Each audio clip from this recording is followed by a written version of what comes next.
过去一个信徒进香的时，因为过程无一定有提供节食，这信徒伫经过婚礼讨苦的时，拢会踮遮食物件买特产。迄时楼下的一老店头，随时代环境变迁，就会对咧转型。这几年有一个少年人登去接这个老店，希望打造新的讨苦商圈。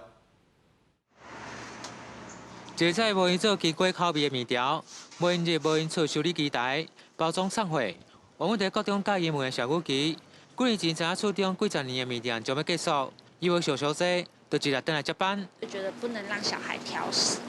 藏进去食物里面，其实就是这么简单的一个想法。但我们其实这样做了几年之后，就是开始被看见，然后就是也蛮受大家的支持跟欢迎。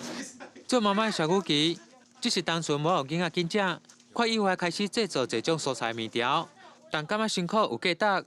过来到这间油厂，往往是电机工程师王伟成，嘛无想过家己会接自家油厂，嘛过来和出来人沟通。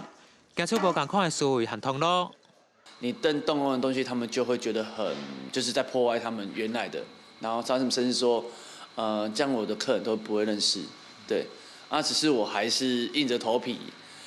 去做一些不一样的挑战啊。王伟成接手后，挑战创新做烹料油和风味油，佮透过包装设计、照片蓝白设计，互人客唔但只有当地人，业绩嘛明显成长，互出来人慢慢放心。不管是面店、油厂，还是有名当归阿面线小食店，这几年来，拢有真侪青年陆续回来故乡传承家业。说很多年轻人都会想说我要去都市啊，比如说六都，然后去做发展，比较有机会，比较有空间。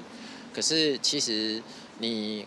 想一想，回到家乡来的话，其实你会觉得说，家乡也不是说它没有一个发展的空间，或者说没有一个机会。机会其实往往都要靠自己去创造。黄伟在工厂新山线做管理主管的吴彦祖，12年前回来云林讨苦，叫阿爸面线店，主要是保持无想要让老店就安尼结束。真正实在真侪传承家业青年，希望将讨苦无共伊别厝的特色店家做推广，